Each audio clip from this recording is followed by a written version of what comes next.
Assalamualaikum warahmatullahi wabarakatuh.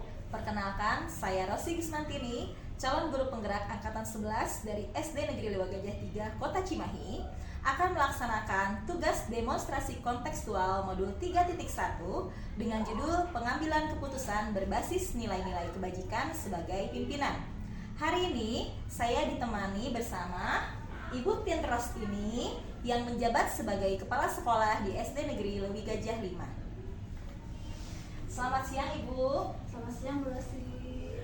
Mohon maaf saya mengganggu waktunya. Apakah Ibu berkenan saya akan melayangkan beberapa pertanyaan untuk memenuhi tugas saya sebagai calon guru penggerak? Oh iya, silakan Bu Rosi dilaksanakan.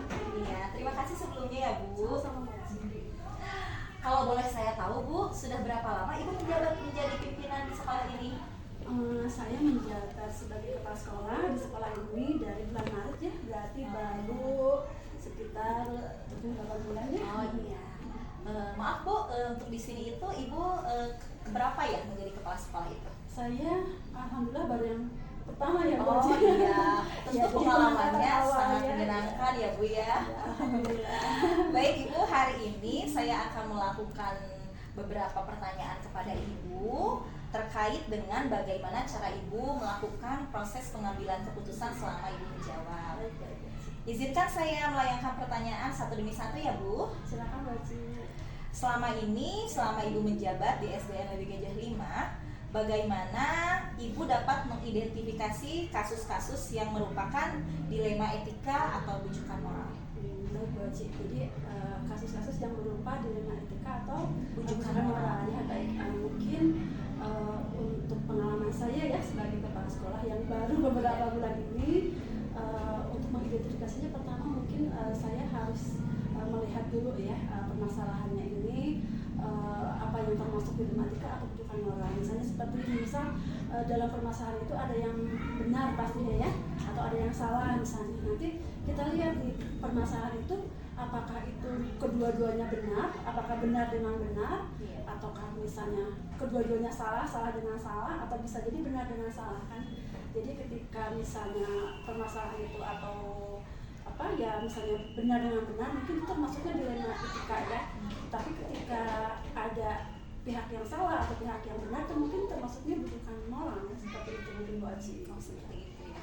Jadi dari diri Ibu pribadi sendiri diperlukan untuk menganalisis dulu ya Bu ya, ketika ada suatu kasus apakah posisinya dilema etika ataupun bujukan moral ya.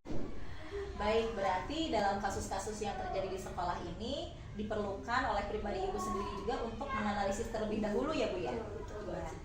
Kemudian Bu, selama ini bagaimana Ibu menjalankan pengambilan keputusan di sekolah Ibu, terutama tadi Bu untuk kasus-kasus di mana ada dua kepentingan yang sama-sama benar atau sama-sama mengandung nilai kebajikan.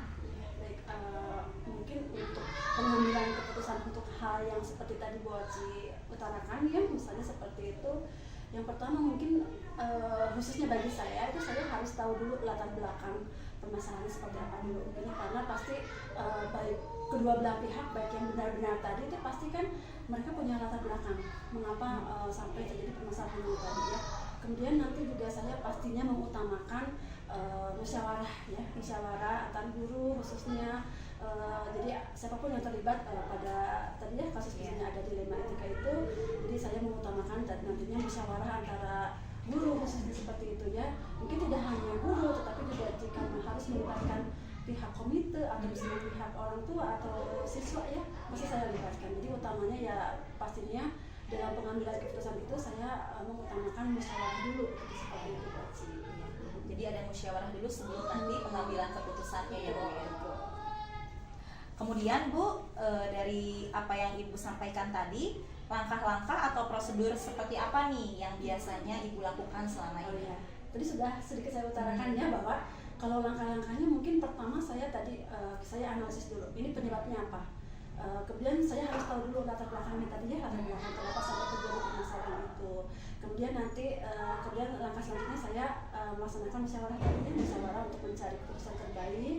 Kemudian setelah musyawarah misalnya dihasilkan nih ada suatu keputusan yang terbaik, itu mudah-mudahan nanti keputusan baik untuk kedua belah pihak seperti itu ya. Nanti setelah bisa dikomunikasikan permasalahan itu, yang mudah-mudahan nanti kedua belah pihak ini baik itu yang benar itu tadi ya bisa menerimanya dengan baik. Seperti itu. Selama ini pengalaman Ibu bagaimana nih respon orang-orang yang menerima keputusan itu, Bu, biasanya? Mungkin berbeda-beda ya Bu Haji ya, karena setiap orang kan pasti dalam menerima suatu keputusan pasti responnya mungkin akan berbeda-beda, tergantung mungkin dari ya tadi kondisinya seperti apa, seperti itu ya. Jadi dan kita juga tidak bisa, kalau untuk saya tidak bisa harus menyenangkan semua orang seperti itu ya, karena siapa tahu keputusan yang kita ambil itu untuk satu pihak bisa diterima, untuk pihak lain tidak bisa terima. Itu mungkin tadi kembali lagi bagaimana kita bisa memusyawarahkan keputusan yang kita ambil supaya semua pihak bisa menerima, seperti itu. Bagus sekali. Kemudian Bu, hal-hal apa saja yang selama ini Ibu anggap sudah efektif dalam pengambilan keputusan pada kasus-kasus dilema etika tadi? Kalau hal yang sudah efektif, kembali lagi yang efektif itu adalah ketika suatu permasalahan itu dimusyawarahkan. Karena sebagai kepala sekolah atau sebagai pimpinan, maksudnya kita kan nggak bisa ya mengambil suatu keputusan tersendiri gitu. Bisa jadi keputusan yang kita ambil itu mungkin subjektif, mungkin seperti itu ya. Pasti itu saya yakin mungkin akan ada pengaruh hal seperti itu. Jadi sekali lagi hasil musyawarah itulah yang saya rasa efektif untuk menyelesaikan permasalahan. Karena ada kolaborasi itu ya, kolaborasi itu memang sangat penting sih. Jadi kita nggak bisa meskipun misalnya kita paham suatu permasalahan, belum tentu kita bisa sendiri. Jadi hasil kolaborasi itu yang paling efektif menurut saya. Betul ya Bu ya, terkadang apa yang kita putuskan itu tergantung bagaimana cara kita memandang ya Bu ya. Nah dengan tadi melakukan musyawarah itu, dengan mendapatkan banyak masukan, jadi keputusan yang diambil itu bisa jadi lebih matang ya Bu ya. Kemudian Bu, hal-hal apa saja yang selama ini merupakan tantangan dalam pengambilan keputusan pada kasus-kasus dilema etika tadi? Tantangannya, tadi juga udah saya ucapkan sedikit nih, utarakan sedikit bahwa terkadang keputusan yang kita ambil itu mungkin tidak bisa menyenangkan semua orang. Pasti ya bisa saja mungkin ketika ada keputusan, mungkin ada salah satu pihak yang menerima, tapi kita nggak tahu kan apakah dia menerima dengan ikhlas atau tidak. Pasti saya yakin sebagai manusia ya, manusiawi pasti ada rasa seperti itu. Jadi sepertinya ya itulah mungkin buat sih. Jadi saya takut ya, jadi tantangannya saya takut apakah keputusan yang saya ambil gitu ya bisa diterima oleh semua pihak, seperti itu. Kemudian juga mungkin tantangannya apakah keputusan yang saya sudah ambil itu bisa bijak atau apakah mungkin menambah permasalahan yang lain ya, tapi saya harap tidak ya. Karena ya tadi hasil kolaborasi, hasil musyawarah tadi saya rasa sudah cukup efektif seperti itu. Nah tadi Bu, dari sisi ternyata tidak semua keputusan itu bisa menyenangkan semua pihak gitu. Bagi orang-orang yang menerima keputusan itu, apalagi kalau misalnya keputusannya tidak sesuai, pasti ada sesuatu ketidakberenakan gitu ya Bu ya. Nah dari hal-hal tersebut, kira-kira biasanya apakah Ibu suka melakukan refleksi gitu? Ada rasa menyesal enggak gitu? Pernah enggak merasa ada menyesal? Kayaknya aku salah ngambil keputusan deh. Pernah enggak ada kayak gitu? Saya rasa kalau refleksi insya Allah mungkin ya, setiap ketika mengambil keputusan pasti sesudahnya merenung gitu ya. Apakah keputusan yang saya ambil itu sudah ya itu tadi udah bijak atau belum gitu ya.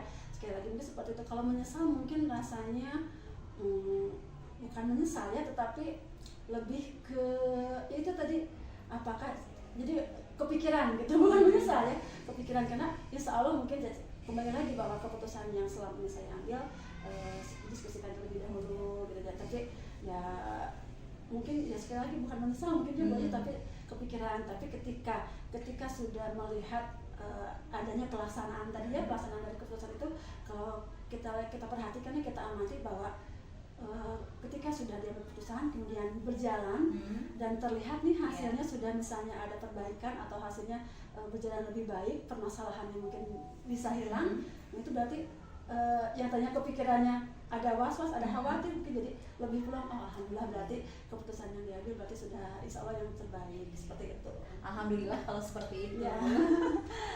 Kemudian Bu, apakah Ibu memiliki sebuah tata kala atau jadwal tertentu dalam sebuah penyelesaian kasus dilema etika? Apakah Ibu langsung menyelesaikan di tempat atau memiliki sebuah jadwal untuk menyelesaikannya? Kemudian bentuk atau prosedurnya seperti apa yang biasanya Ibu jalankan? Jadwal ya, kalau jadwal secara berkala sepertinya tidak. Jadi mungkin kalau khususnya bagi saya itu kondisional mungkinnya buat sih, ketika ada suatu permasalahan, misal ada beberapa pihak atau ada pihak nih yang melaporkan atau misalnya yang menyampaikan ada suatu permasalahan, nah itulah di situ saya berusaha untuk menyelesaikan. Nah kalau misalnya tadi pertanyaannya langsung gitu ya, saya rasa selama ini yang saya lakukan itu tidak langsung ya, jadi itu saya mengidentifikasi dulu, saya menganalisis dulu ini penyebabnya apa gitu ya. Misal ada yang ya kita tadi misalnya menyampaikan suatu permasalahan, nah saya amati dulu, saya identifikasi dulu, saya analisa dulu apakah betul nih yang disampaikan pihak tersebut tentang permasalahan itu. Jadi saya rasa tidak ada jadwal khusus, mungkin kondisional aja seperti itu. Seperti itu ya Bu. Kemudian Bu, terkait bentuk yang dijalankan serta prosedurnya bagaimana? Bentuk apa ini? Bentuk cara Ibu mengatasi tadi kan tidak langsung ya Bu. Iya. Gimana bentuk sama prosedurnya? Yang itu tadi pertamanya mungkin saya identifikasi dulu.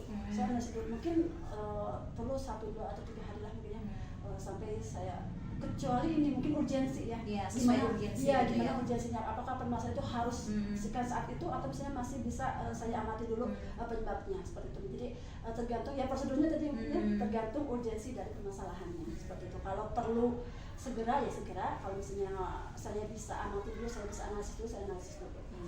Seperti itu ya Bu ya.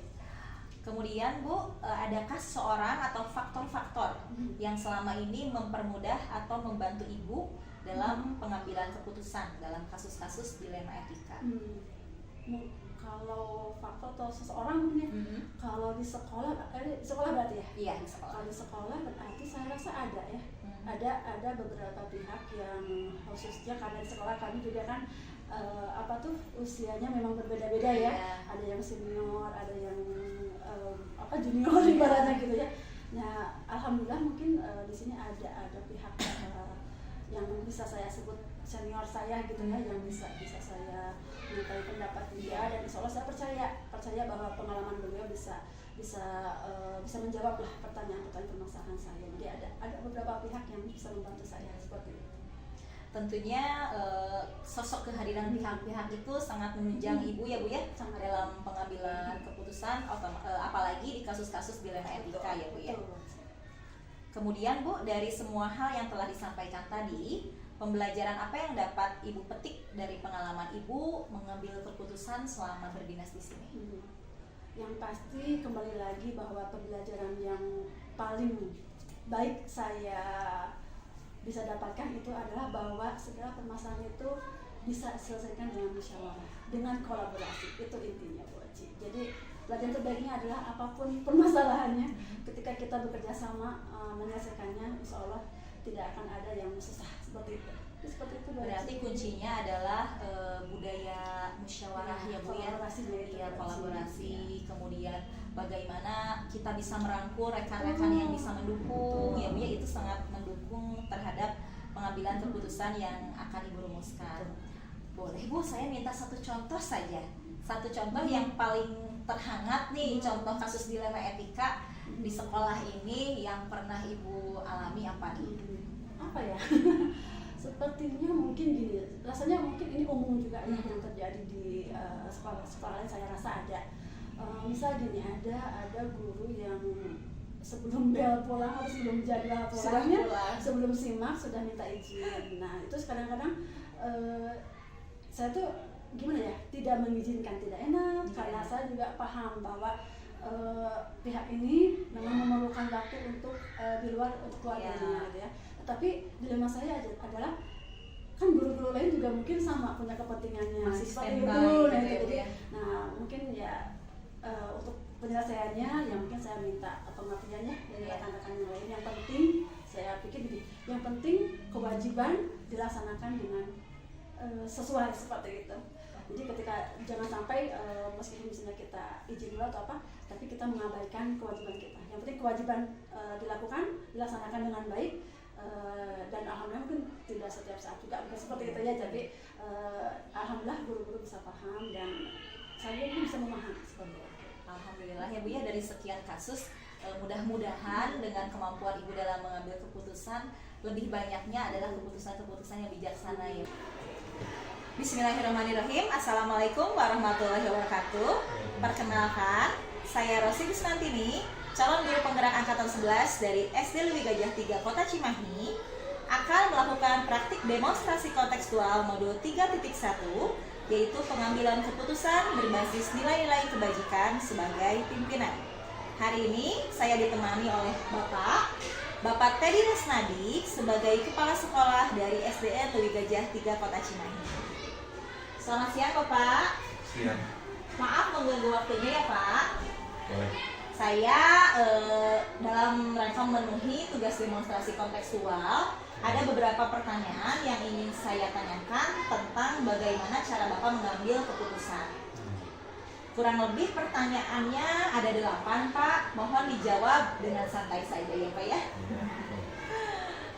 Yang pertama Pak, selama ini Bapak kira-kira sampai hari ini nih sudah berapa lama menjabat di SD Leuwi Gajah 3?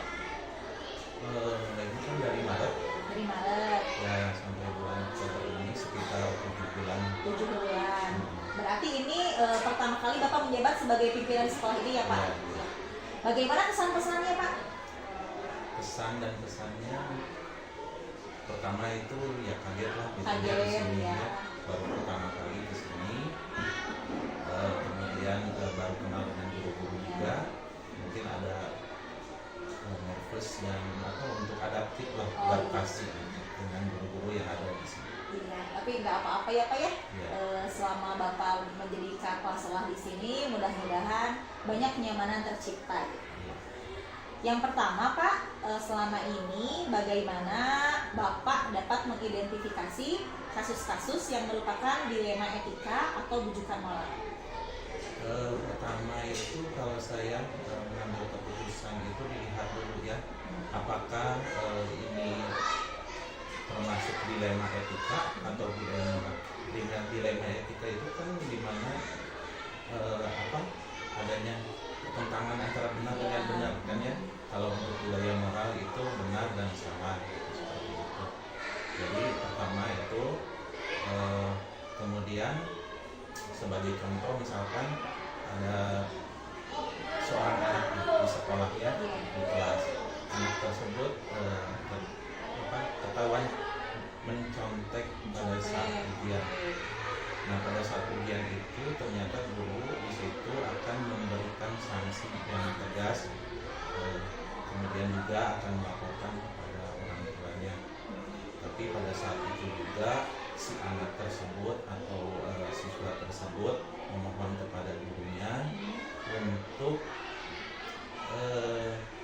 persoalan mencontek itu tidak disampaikan kepada orang tuanya dengan alasan bahwa orang tuanya sedang sakit, dimana nanti misalkan dikasih tahu sama gurunya, nanti si anak itu akan tambah dimarahi atau juga si orang tuanya akan Bisa terdampak terhadap penyakitnya, seperti itu.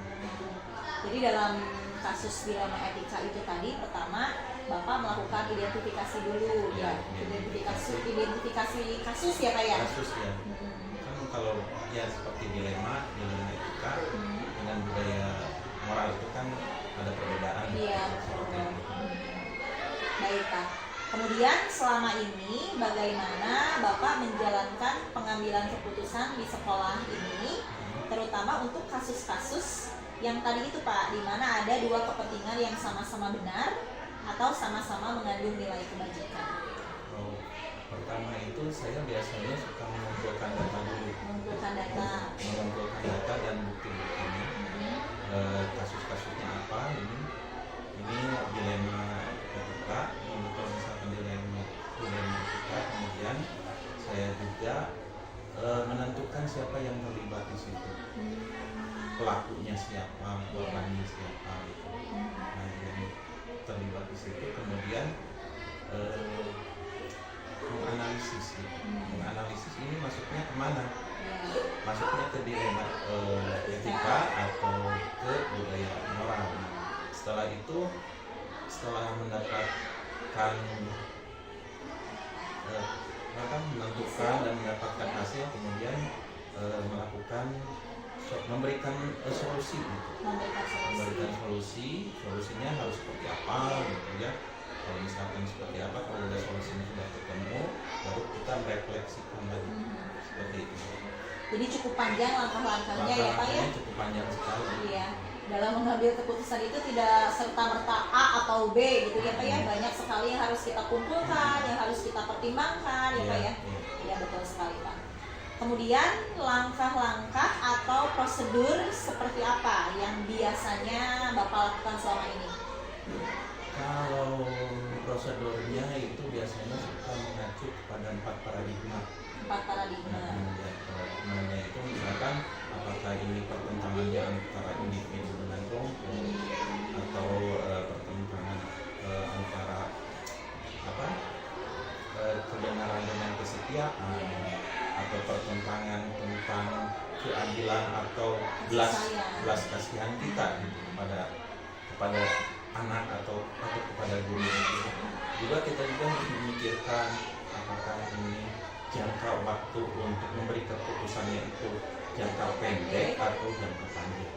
Nah itu juga kita juga ada 3 prinsip yang harus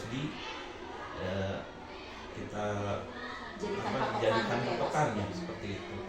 Yang dari Ki Hajar Dewantara misalnya ya, yang ini harus sentuh bodoh, Paso, Tutburi Handayani. Jadi kita di depan itu memberikan contoh atau teladan, di tengah memberikan motivasi, dan di belakang Tutburi Handayani kita harus memberikan dorongan moral supaya karakter sebagai pelajar Pancasila itu semakin kuat. kuat. Bagus sekali Pak, nampaknya sudah terstruktur ya, mulai dari penentuan nilai kebajikan berdasarkan 4 paradigma, kemudian menentukan prinsip apa yang bisa diberlakukan gitu ya Pak ya. Iya, dan kemudiannya ada 9 kalau tidak salah. Iya 9 pengambilan keputusan ya Pak ya. Iya. Kemudian Pak, hal-hal apa saja yang selama ini Bapak anggap sudah efektif dalam pelaksanaan Bapak mengambil keputusan? Ya tadi seperti tadi ya. Jadi sebelumnya kita menelaah dulu nih. Menelaah itu maksudnya apa ini? Dilema etika atau dilema moral. Kalau sudah ketahuan baru kita bisa menentukan bagaimana apa yang akan diambil solusinya, mau seperti apa. Kemudian selama pengalaman Bapak melakukan pengambilan keputusan, biasanya ada nggak sih orang-orang yang menerima keputusan itu yang seperti menolak? Kan tidak semua keputusan itu sesuai dengan yang mereka inginkan ya Pak ya? Gimana tuh biasanya respon mereka? Ya responnya sih kadang-kadang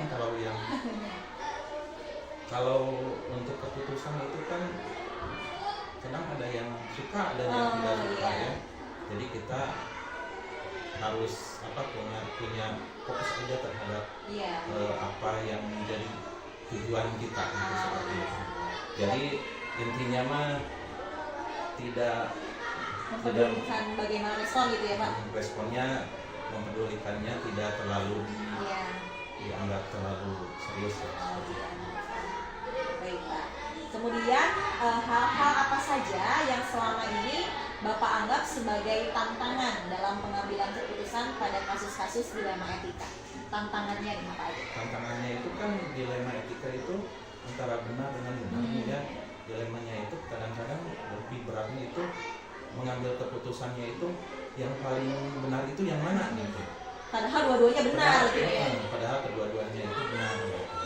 Di satu sisi seperti tadi yang contoh tadi, seperti si anak si anak itu kan sebagai seorang guru, misalnya seorang guru itu atau sebagai seorang kepala sekolah itu juga bingung ya, apa ini mau dilaporkan ke orang tuanya karena apa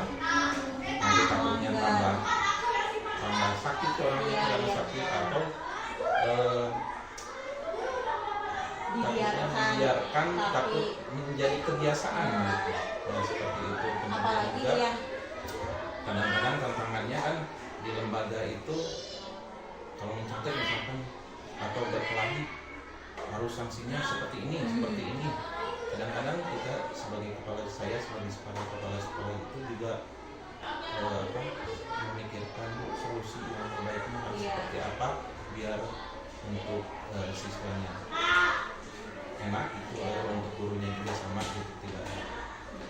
Kadang-kadang juga guru juga kalau misalkan masalahnya tentang guru ya, kalau masalah tentang guru biasanya itu suka ada, kalau saya lagi melakukan pembinaan gitu ya, melakukan pembinaan kepada seorang guru, kadang-kadang guru-guru yang lain tuh lagi ngapain si bapak gitu. ya ada hasutan-hasutan gitu ya Pak ya. Ya takutnya itu jadi ada apa seperti kata-kata kemarin gitu ya, pilih kasih gitu, padahal itu sebetulnya Pak. lagi membina gitu. Iya betul. Jadi serba salah juga ya, satu sisi ingin membina, di sisi lain memberikan perhatian lebih, ternyata guru lain Guru yang memandangnya lain sebagai memandangnya pilih kasih gitu ya Pak ya. Ya, seperti itu. Betul-betul dilema etika berarti itu Ya. Pak. Berikutnya, apakah Bapak memiliki sebuah tata kala atau jadwal tertentu nih misalnya dalam sebuah penyelesaian kasus dilema etika? Kemudian apakah Bapak langsung menyelesaikan di tempat, misalnya ketika ada kasus langsung selesaikan, atau memiliki sebuah jadwal untuk menyelesaikannya? Kemudian bagaimana bentuk atau prosedurnya seperti apa? Kalau itu sih, kalau misalkan kasusnya agak ringan langsung aja gitu. Biasanya langsung. Kalau kasusnya ringan. Kalau kasusnya berat ya seperti tadi, pertama kita cari dulu nih masalahnya apa, kemudian siapa yang terlibat, menelaah mana masuknya ini apa, dilema etika atau budaya moral. Kalau misalkan saya budaya moral, biasanya saya suka tegas gitu kan, budaya moral antara benar dan salah, berarti sudah aja pilih yang benar gitu. Kalau untuk yang dilema etika kadang saya juga mengutamakan perasaan juga gitu, apa perasaan orang lain seperti itu. Kadang-kadang kita juga berusaha untuk menempatkan kalau kita seperti mereka bagaimana ya Pak ya? Seperti itu.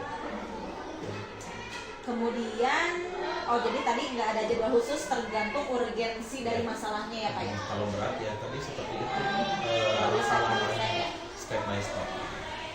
Kemudian adakah seseorang atau faktor-faktor apa nih yang selama ini mempermudah atau membantu Bapak dalam pengambilan keputusan dalam kasus-kasus yang contoh tadi? Biasanya saya selalu mendiskusikan dengan stakeholder, dengan guru-guru, kadang-kadang dengan komite sekolah, kadang dengan kelas ya, atau dengan masyarakat yang perlu dipendidikan seperti itu. Tapi mereka responnya kadang ya ada yang merespon dengan baik, positif, ada yang biasa-biasa saja, ada yang tidak acuh gitu. Oh iya. Seperti itu. Tapi berarti ada ya Pak ya Ada. orang-orang yang mendukung untuk mempermudah penyelesaian. Terutama dewan guru. Dewan guru. Terutama dewan guru. Jadi dibantu sama guru-guru juga. Kemudian Pak, dari semua hal yang telah disampaikan tadi, pembelajaran apa yang dapat Bapak petik dari pengalaman Bapak selama ini melakukan pengambilan keputusan? Selama saya menjadi KS dalam mengambil keputusan itu tambah bijaksana mungkin dalam mengambil keputusan ya. Iya. Kemudian bisa menganalisa ini kasusnya yang mana nih, kasus apa ini. Kemudian juga bisa menyelesaikan masalah-masalah tersebut dengan memberikan solusi-solusi yang menurut saya itu terbaik. Baik. Satu lagi nih Pak, terakhir, dari proses pengambilan keputusan tentang dilema etika itu, tadi kan ada posisi yang menerima keputusan itu terkadang tidak menerima dengan senang hati gitu ya Pak ya. Dan kita juga sebagai pengambil keputusan pernah nggak merasa kayak gini, aduh saya kayaknya harusnya bukan ngambil keputusan ini nih, jadi ada rasa menyesal gitu, pernah nggak? Pernah juga. Pernah juga. Nah, Terus biasanya gimana Bapak tuh? ya contohnya seperti kemarin aja Waktu waktu pembinaan. pembinaan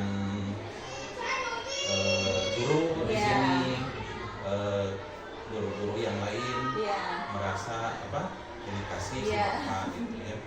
Kemudian kasus yang kemarin mindahkan kursi dari atas Iya. gitu, ke bawah gitu ya. Iya, Seperti Pak. itu jadi penyesalan juga Iya. gitu. Soalnya saya kurang teliti untuk memeriksa bos, kurang teliti. Ternyata ada barang-barang yang sudah dibeli, saya merasa tidak tahu. Iya. Jadi saya mempertanyakan, ternyata itu sudah ada di atas. Iya.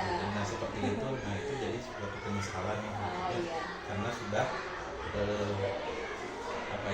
berburuk sangka. Iya. Intinya seperti itu. Nah kemudian ketika Bapak, oh iya kayaknya saya salah milih keputusan nih. Biasanya apa yang Bapak lakukan? Apakah setelah melakukan refleksi berarti ya? Apakah Bapak mengulang kembali untuk mengambil keputusan yang baru atau seperti apa? Biasanya sih saya kalau seperti itu melanjutkan aja, melanjutkan yang sudah betul, misalnya seperti yang atasnya sudah ada, ya sudah dilanjutkan. Dilanjutkan saja. Kalau sudah benar, gitu Iya, ya. iya, iya. Kalau misalkan ada kesalahan-kesalahan, mungkin saya merevisi Iya. seperti ini. Ya betul, ternyata menjadi pimpinan itu ya Pak ya, selain mengerjakan tugas-tugas pokok dan fungsi yang sudah tertulis, juga dalam hal pengambilan keputusan itu cukup rumit juga ya Pak ya. Tadi ada 4 paradigma, kemudian ada 3 prinsip, juga ada 9 langkah pengujian ya Pak ya. Yang Bapak masih ingat 9 langkah itu apa saja Pak? Nah, kalau itu yang ingat cuma beberapa. Oh iya, Ya, termasuk- tapi Bapak sudah melakukan ya? Iya, hanya beberapa ingatnya gitu. Iya. Yang lainnya paling